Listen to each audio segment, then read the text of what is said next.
Brazil में live in relation को क्या मान्यता दी जाती है और लिव इन रिलेशन के बेस पे ब्राजील में क्या-क्या अधिकार हैं? इस विषय में हम इस वीडियो में अभी बातें करने वाले हैं। दोस्तों, आप सभी का हार्दिक स्वागत है। मैं हूं आपका साथी, आपका दोस्त। मेरा नाम है प्रियांशु झा। दोस्तों, आप सभी का हार्दिक स्वागत है। मैं हूं आपका साथी, आपका दोस्त। मेरा नाम है प्रियांशु झा। ब्राजील में लिव इन रिलेशन को क्या मान्यता है, ऐसा किसी व्यक्ति ने मुझसे सवाल किया और उसने कहा कि मैं शादी नहीं करना चाहता हूं पर मैं लिव इन रिलेशन में रहना चाहता हूं। तो क्या लिव इन रिलेशन को मान्यता है? जी हाँ। बहुत सारे देशों के से अलग ब्राजील में लिव इन रिलेशन को बहुत स्ट्रांग मान्यता है। और जैसे बेलारूस में लिव इन रिलेशन पे आपको पीआर नहीं मिलता, बच्चे होने के बाद ही मिलता है। लेकिन ब्राजील में अगर आप लिव इन रिलेशन में रहते हैं और उस लिव इन रिलेशन को आपने रजिस्टर करा लिया नोटरी में, जिसे कि स्टेबल यूनियन कहा जाता है। और स्टेबल यूनियन विवाह नहीं है, शादी नहीं है। स्टेबल यूनियन आपने सिर्फ एक अपना लीगल एक है, जैसे लिव इन रिलेशन का सर्टिफिकेट आपने नोटरी में जाकर के दोनों ने साइन करके बना लिया, तो उसमें आपको डाइवोर्स करने की जरूरत नहीं है। मगर किसी कारण से आप अलग हो जाते हैं तो अलग भी हो जाते हैं।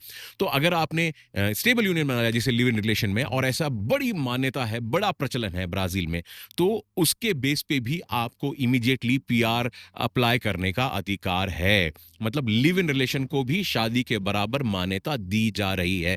कानूनी मैरिज सर्टिफिकेट की जरूरत नहीं है। हाँ, लिव इन रिलेशन के समय में आपको अपना बर्थ सर्टिफिकेट लेटेस्ट लेकर के आने की जरूरत है और नो क्रिमिनल रिकॉर्ड सर्टिफिकेट की जरूरत तो ब्राजील में होती ही है। तो लिव इन रिलेशन में जब आप ब्राजील में रहते हैं तो आपको तत्काल पीआर मिलता है। तत्काल मतलब जो प्रोसेस का जो टाइम है वो लगेगा, हो सकता है वो 3 महीने तक लग जाए, किसी को 2 महीने में मिल जाता है। मुझे मेरा पीआर 2 महीने के अंदर में ही मिल गया था। तो लिव इन रिलेशन पे भी आपको ब्राजील में पीआर मिलता है। मतलब बच्चे तक की जरूरत नहीं, सिंपल लिव इन रिलेशन में। और दूसरी बात और को बता दूं आपको कि ब्राजील में लिव इन रिलेशन के लिए कोई जरूरी नहीं है कि आप लड़की के साथ ही लिव इन रिलेशन करें। ब्राजील में जैसे बेलारूस में तो लड़के और लड़की का ही साथ रहना पॉसिबल है, लड़के लड़के या लड़की लड़की साथ नहीं रह सकते।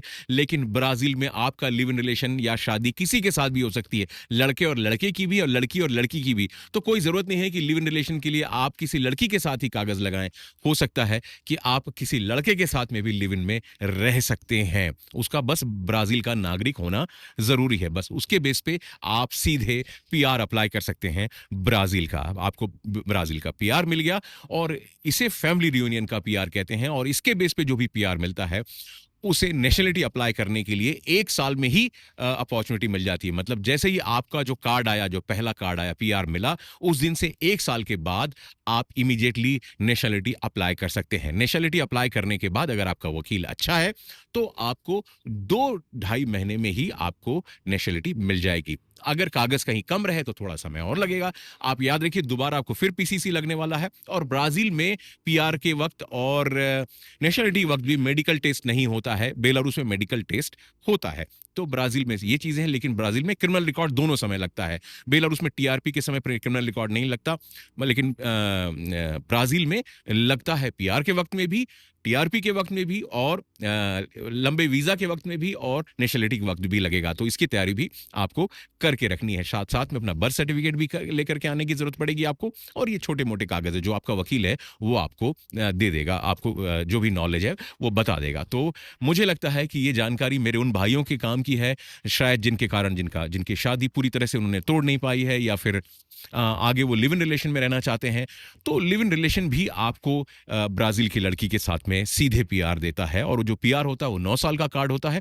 और 1 साल के बाद अगर आप चाहें तो आप नेशनलिटी ले सकते हैं, अगर आपको ब्राजील के पासपोर्ट की जरूरत है। तो ये एक रास्ता है जो कि आमतौर पे कोई नहीं बताता है, लेकिन ब्राजील में ये कानून भी है। हालांकि मेरी जितनी भी बातें हैं उन्हें अपने जीवन में उतारने से पहले किसी से लीगल एडवाइस जरूर ले लीजिएगा, कानूनी सलाह जरूर ले लीजिएगा। मैंने सिर्फ अपने अनुभव के आधार पे, एजुकेशन पर्पस पे आपको ये जानकारी देने की कोशिश की है। किसी को कोई सवाल हो ब्राजील के बारे में, बेलारूस के बारे में, पीआर के बारे में, या नेशनलिटी के बारे में, तो हम जरूर बातें करेंगे आपसे। कभी भी आप मुझे, मेरे व्हाट्सएप नंबर पे नीचे लिखा हुआ है, आप मुझे कभी भी संपर्क कर सकते हैं। मैं सवाल का जवाब देने की कोशिश करूंगा। कभी डिले हो जाए तो माफ कीजिएगा। ढेर सारे कॉल है, लेकिन मैं सभी से बात करने की धीरे धीरे कोशिश कर रहा हूं।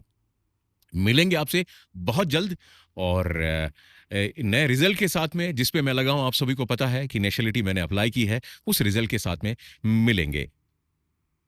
मिलते हैं अगले वीडियो में। तब तक के लिए जय हिंद, दसवीं दहानियां, चाओ चाओ, ब्राजील।